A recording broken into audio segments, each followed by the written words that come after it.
Você não nasceu em Dracena? Por que eu fiz essa pergunta? Não, gente, eu não nasci em Dracena. Eu caí meio que de paraquedas aqui em Dracena, mas eu me considero muito mais dracenense do que muita gente aqui. Olha, Dracena foi uma escolha. Eu nasci no Paraná, eu sou paranaense. Já deu pra ver que é doida, né? Escolheu Dracena. Escolhi Dracena. Eu nasci aqui. Tô brincando, Você eu adoro. nasceu, né? Eu adoro aqui. Eu escolhi Dracena. Então... Eu vou comer agora. Como? Eu fui para São Aguento. Paulo quando eu Também não vou tinha 11 anos, né? Meu pai quebrou. Meu pai tocava roça.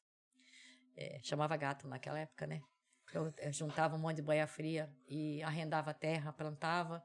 Então, meu pai e minha mãe tinham uma situação financeira, vamos considerar que estável. E aí, em 80, 79, 80, 81, eles perderam tudo. Com chuva, não sei exatamente o que aconteceu naquela época. Eu me lembro do desespero, né? O desespero da minha mãe, né? A agonia do meu pai, né? A gente era muito pequeno. Mas aí minha mãe foi para São Paulo. E eu fiquei com os meus irmãos. Eu tenho um irmão mais velho e 3 mais novos. Uma prima que minha mãe adotou. Minha mãe foi para São Paulo e me deixou com 11 anos, com a galera toda. Então, eu fiquei com meu avô, o meu pai, meus 2 irmãos adotivos e meus 4 irmãos legítimos.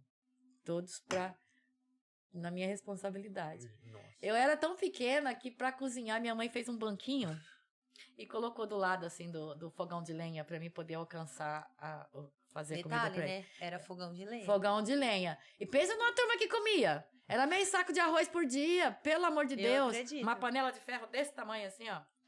Mas valeu a pena, porque eu aprendi muito com tudo isso, Amadurece, né? A gente amadurece, a gente fortalece, né? Eu tenho muito orgulho da minha família. Minha família é uma família de mulheres muito guerreiras, né? Minha mãe... Porque, assim, você falou que sua mãe que foi, não foi seu pai, né? Não, foi minha mãe. Meu pai ficou chorando as mágoas em casa.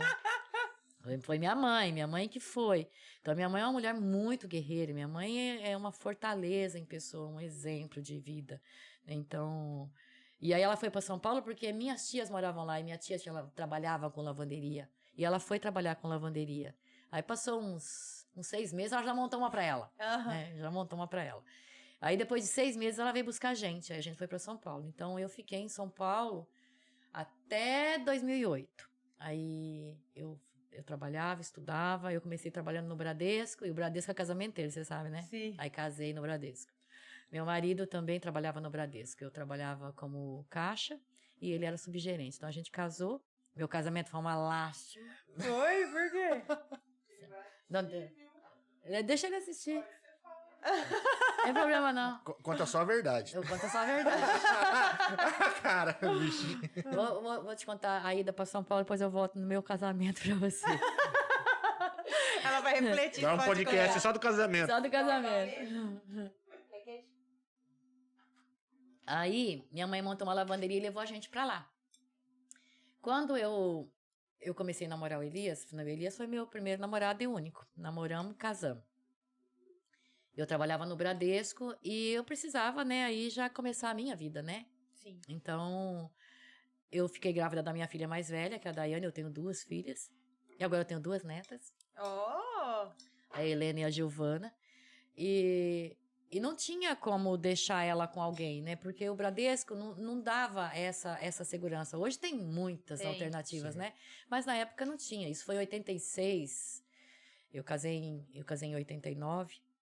E aí a Daiane nasceu e eu não tinha como deixar a Daiane na creche. Eu não conseguia assimilar essa possibilidade. Então eu acabei pedindo a conta do Bradesco. E aí eu falei, o que você fazia? Eu sei lavar roupa. Eu não sabia exatamente, mas minha mãe sabia, né? Então eu montei uma lavanderia para mim. E aí, depois de 1 ano, mais ou menos, meu marido foi trabalhar comigo. Porque o Elias é acomodado. Pensa no marido acomodado. Você é acomodado, Pedro? É um pouco. Meu marido é acomodado. Acomodado, assim, o Elias é um homem que não tem igual.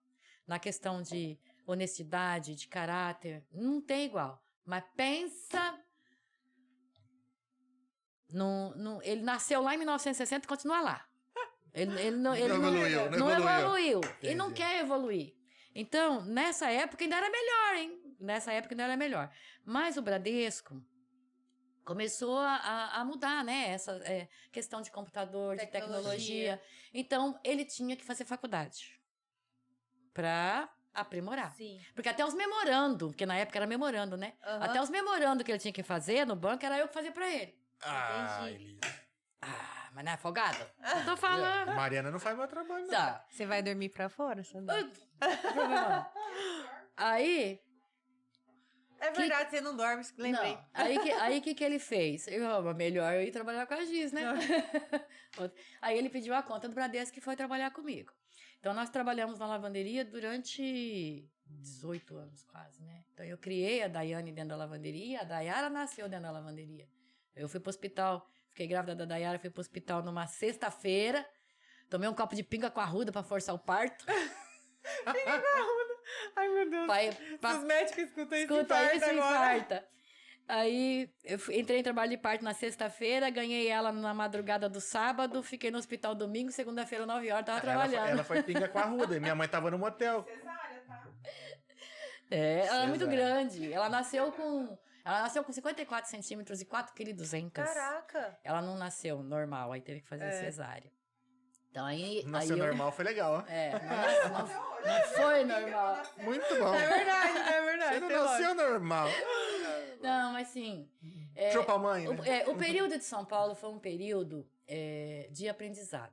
Foi muito sofrido. É uma vida que, se você falar pra mim assim, você volta? Nunca mais.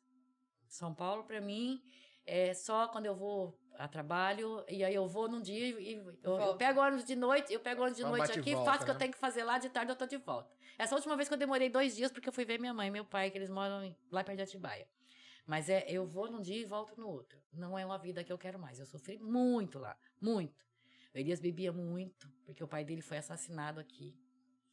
A família dele é daqui? A família dele era daqui. Ah, tá. A família dele era daqui. E eu sempre tive vontade eu queria morar no sítio. Eu sempre tive vontade de criar minhas filhas no sítio. Não consegui criar elas no sítio como eu queria. Mas aí chegou um período que eu só trabalhava lá para ter o dinheiro para comprar alguma coisa. Então lá eu não morava em casa, eu não tinha casa, não tinha apartamento, não tinha nada. A gente morava dentro da lavanderia. Então de manhã colocava os colchões no chão, de tarde guardava os colchões porque tinha que atender o público, né? Entendi. Então, foi uma vida, assim, bastante sofrida, principalmente para elas, né? Porque filho, ainda mais menina, elas querem o cantinho delas, o quarto delas, né? E elas não tiveram isso enquanto pequenas. E aí, quando chegou, assim, já numa fase que ficou muito difícil, porque em 99, o pai dele foi assassinado aqui. Ele já bebia um pouco. E nessa época ele entrou numa depressão profunda mesmo, assim, de desespero. Ele veio em 99 para Dracena para organizar a documentação, né, da mãe dele, do pai dele que tinha falecido, e não voltou. Ficou. E ficou. Se acomodou. Só que ficou nessa condição de depressão, né? Então ele ficou... Ele trabalhava muito, até hoje ele trabalha desesperadamente com os braços, com o corpo, não é com a cabeça, né? Então isso consome um pouco ele, né? Se torna muito cansativo então ele não gosta de festa, ele não vai pra festa. Eu vou pra festa, porque eu gosto de festa. Ele não vai Nem dá pra perceber. Não, né? ele não vai nos jantares comigo, ele não vai... As pessoas acham que eu finjo que eu sou casada. O Elisa é uma ilusão. Não, o prefeito Pedretti falava assim, que o Elias é igual cabeça de bacalhau. Todo mundo sabe que tem, mas ninguém nunca viu. Mais ou menos assim. Então, nesse período, foi muito complicado, porque a Dayara estava com 9 meses, a Daiane, minha mais velha, estava com 9 anos, e eu com uma lavanderia inteira para tocar. E ele aqui. Ele brigou com a mãe, brigou com o pai, não ia comer na casa da mãe, não cozinha, não frita nem um ovo, não queria comer na casa do caseiro, que era o menino que morava no sítio comigo, e não queria marmita. Ia comer o quê? Então, aí a doida vinha de São Paulo com as 2 filhas, num banco só, que o dinheiro dava para um banco, num banco só. Ilusão. Chegava aqui, cozinhava sábado e domingo o dia inteiro, fazia todos Os Os marmitinhos. potinhos. potinhos, colocava dentro do freezer para ele comer por uma semana ou 15 dias, conforme desse para mim voltar. Que amor, Elisa. Eu dava ração, cara, na moral. Eu não. Não, já foi amor, mas já virou ódio. É. Ó, Eu chegava e dava um saco de ração. Falei, tá, passa um mês. Tem essa paciência, então, não. aí, esse período foi muito difícil. Quando foi... E eu continuei trabalhando assim, fazia tudo que era possível e tentando... Falei, já que você vai ficar aí, então vamos começar a construir minha casa pra mim ir embora, porque, né? Aí ele começou a construir a casa. É como eu falei pra você, trabalha feito um desesperado. Aí, quase que acabamos de construir a casa. Aí entramos num período de desgaste total. Porque ele bebia... Eu nunca vi meu marido bêbado. Ele bebia 3, 4 caixinhas de cerveja por dia. Bebia muito. Mas era muito. E quente, tá? Era do jeito que pegava no mercado. Haja intestino. Era quente. Bebia muito, muito, muito, muito. Um dia, ele parou de andar. Deu um treco na coluna dele. E ele não ficou sem poder andar. Ficou 20 dias sem andar, praticamente. Então, aí levei no médico. Isso você em São Paulo. Eu em São Paulo. Aí eu levei no médico, fizemos todos os exames. E na época era o Dr. Custódio, que foi o médico que cuidou da minha mão quando eu cortei meu braço. E aí o Dr. Custódio era meu aliado, porque como eu tratava meu braço, que eu cortei o braço, e ele ficou muito amigo, eu falei, Dr. Custódio, é a hora do senhor me salvar. Eu falei, o senhor vai falar pro Elias que se ele continuar bebendo, ele vai morrer. Porque ele tem medo de morrer desgraçado, né? E aí foi assim que eu consegui. Agora ele sabe que foi armação. Puta. Não, mas agora ele tá até feliz. Já fazem 15 anos que ele não bebe. E assim, ele, se precisar, ele vai lá, compra uma cerveja pra mim, porque eu bebo minha cerveja. Mas ele nunca mais bebeu. E assim, não fez tratamento, não fez nada. Desse dia ele parou. Parou. Parou, nunca mais bebeu. E aí o Dr. Custódio fez os exames, né? Falou que tinha um risco de ter que operar. E ele morre de medo de hospital, ele morre de medo de morrer. De cortar o dedo, desmaia. Literalmente. Aí, falei, Dr. Custódio, vai ser o senhor que vai ter que salvar a gente aí. Ele falou, não, deixa comigo. Aí fez uma receita. Já tinha medicado, né? Já tinha melhorado, mas ainda estava andando na cadeira de roda, quase não estava conseguindo andar. Fez a receita para ele e falou, ó, Elias, você vai tomar esses remédios 15 dias. Se você não melhorar em 15 dias, aí a gente vai ter que partir para uma cirurgia. E você corre o risco de ficar na cadeira de roda para sempre. Isso era verdade. Era verdade. Ah, tá. Aí ele falou assim pro Dr. Custódio, eu tomo uma cervejinha de aperitivo. Uma caixa, né, de aperitivo. Posso tomar? O Dr. Custódio fez assim, ó, deixa eu pegar esse guardanapo. O Dr. Custódio pôs a receitinha assim pra ele. Pode, Elias, pode tomar e não precisa de remédio. Você só vai precisar do atestado de óbito. Não, doutor, me dá aqui que eu vou beber. Então, nesse dia, acabou meu sofrimento com a bebida. Porque era desgastante. Porque ele ficava violento. Não violento de me bater, porque Sim. quem batia era eu. Depois que eu fico brava, não tem quem me segura. Não tem quem me segura. E ele me ofendia com palavras, com gestos, Entendi. sabe? E quando ele não conseguia me ofender com palavras, quando ele via que o que ele estava fazendo não tinha resultado, ele ia pro lado das meninas. Gritar, brigar, ficar chamando atenção. Então, isso me acabava. Falei, quer saber? E eu achava assim. Eu achava que com a convivência, com a insistência, né, com o tempo, que eu ia conseguir fazer com que ele entendesse e mudasse. Até o dia que eu descobri que não era isso. Porque um dia ele falou pra mim assim, dentro de uma discussão, ele falou pra mim assim, se você quiser assim, se não quiser, é daqui pra pior. Eu falei, que é isso? Eu não nasci pra isso. Não preciso disso. Eu falei, pois quem vai mudar sou eu. Eu falei, eu vou embora. Aí eu organizei. Chamei as meninas, falei assim, ó, a mãe vai embora. Isso em São Paulo. Isso em São Paulo. Aí eu organizei. Mas eu organizei. Organizei, esperei terminar o ano. Isso foi no meio do ano. Esperei terminar o ano. Durante esses 6 meses, aí eu consegui vaga para Daiane na escola. Entendi. Aí arrumei vaga para ela. Fui organizando. Porque a Daiane queria fazer veterinária. Comprei algumas coisas para lavar tapete. Fui organizando. Chegou em dezembro, eu falei, eu vou embora. Ele falou, você não vai? Eu falei, eu vou. Você não vai? Eu vou.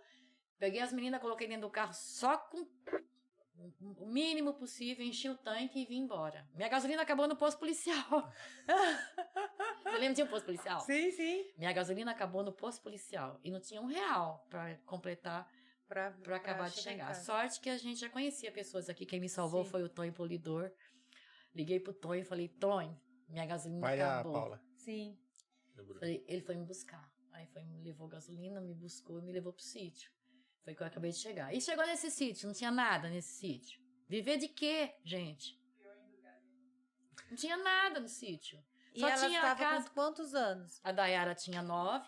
E a outra A Daiane 18? 17 para 18. Entendi. Aí eu matriculei a Daiane no colégio agrícola. E a Dayara foi pro ângulo, porque ela já veio com uma vaga. Entendi. Com uma bolsa. Eu fiz a inscrição da Daiane no Bolsa Família, até hoje não recebi nem R$1. Porque eu falei, na época tinha aquela bolsa jovem, né? Aí eu falei, pelo menos vai ajudar, filha, porque daí a mãe põe gasolina pra levar você pra faculdade, né? Pra escola. Depois de 6 meses ela passou no vestibular da Unesp, e aí ela foi pra Unesp. Até hoje não recebi. Nunca recebi R$1. Nunca foi aprovado meu Bolsa Família. Mas aí, o que eu comecei a fazer? Comecei, né, as pessoas já me conheciam, já sabia que eu tinha lavanderia em São Paulo. Então, Dona Noêmia Pedretti foi a minha primeira cliente em Dracena, agradeço muito a ela, porque me ajudou muito. Então, eu pegava os edredons para lavar, tapete para lavar, terno para lavar, mas não tinha nada montado, era na mão. Porque as máquinas ficaram lá. Ficou tudo lá, Entendi. ficou tudo lá. Mas aí o Tonho, de novo, me deu 2 tambor grandes de plástico. Então eu enchia aqueles tambores do lado do tanque, colocava o edredom na mesa, tem uma mesa do lado de fora, aí eu esfregava eles, tinha uma bacia assim no chão, virava pro outro lado, esfregava do outro lado, pegava eles, colocava naquele tambor, enxaguava, depois enxaguava de novo, aí chamava elas. Pendurar. Pra ajudar a torcer. Aí a verdade. gente Grande, né? torcia e aí colocava no varal. Então foi mais ou menos assim que eu consegui, né, sair.